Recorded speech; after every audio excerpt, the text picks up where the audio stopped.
All right, here we go. End of week 5, 10 sessions behind us. One more week and we will be halfway. A couple of things to kind of clean up and one kind of boo-boo to fix.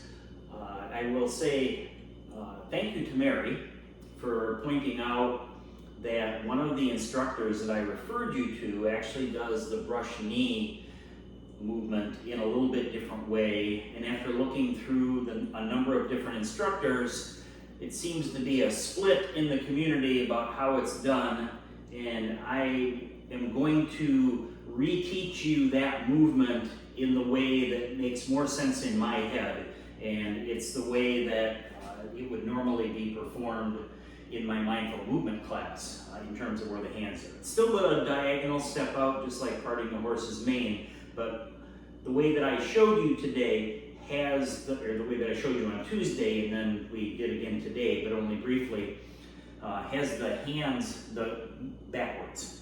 And it actually makes more sense when you understand that the name of the movement is brush knee, where the hand passes by the leg when we do it in the other way. So let me quick show you that one first.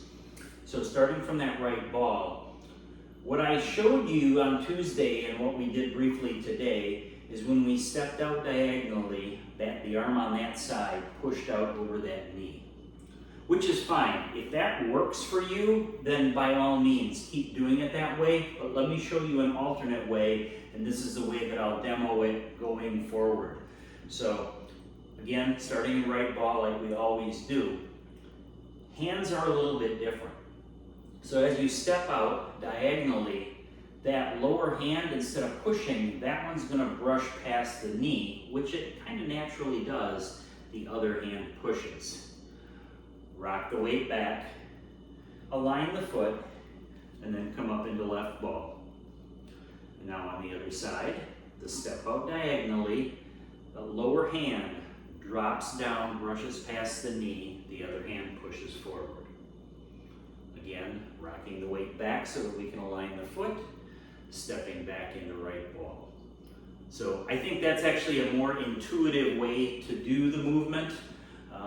It is the way that I perform the movement when we do a very similar movement pattern in my mindful movement class.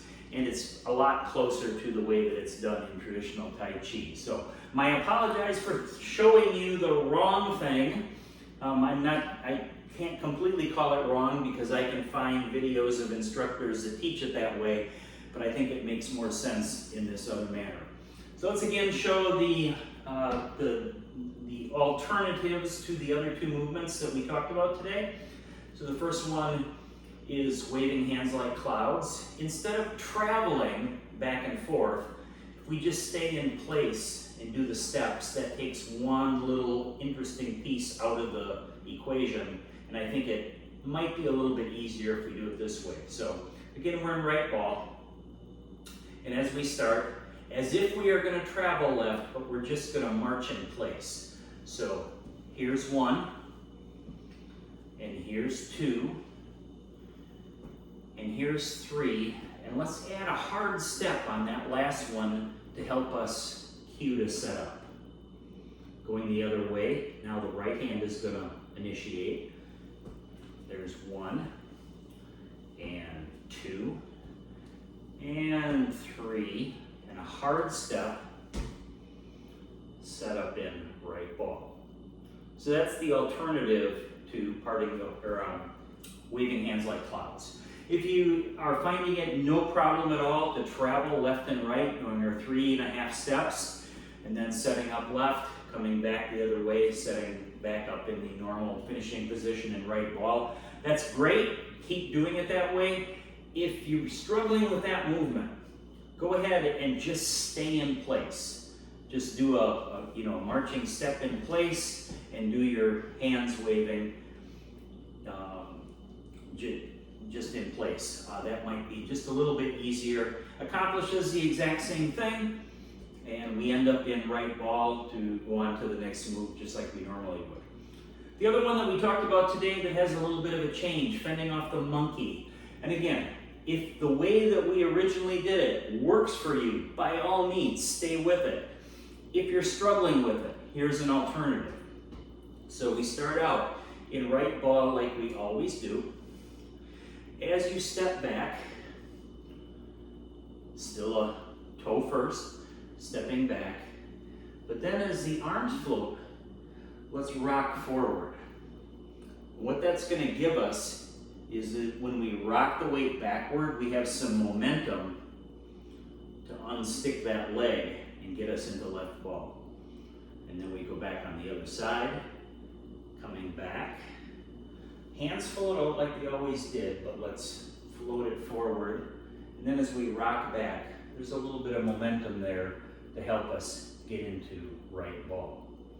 So again, those are alternatives to what you've already done. You don't have to do them that way. I'm not advocating a complete change, but if you are struggling with the movement in any way, try it this way, see if it makes it easier for you. We are all wired just a little bit differently, and some movement patterns will work for some of us, but not for all of us. Choose the one that works right for you, and then stay with that one. We've only got 2 to go. We have 7 weeks to go, so we have lots of time to get out of learning mode, into mastery mode.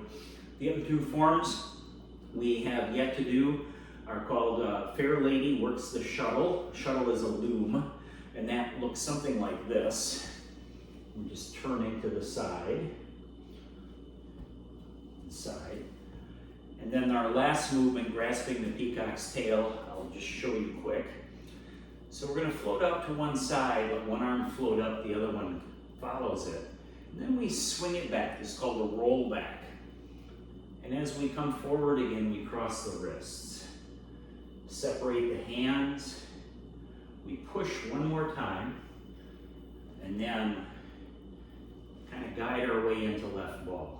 And then we do the same thing on the other side. So that last move, grasping the peacock's tail, is a somewhat complicated move, but it is a very elegant move. It's a very satisfying move to master. So hopefully we will have all of the forms under our belt by the end of week 7. So 2 more weeks to do 2 more forms.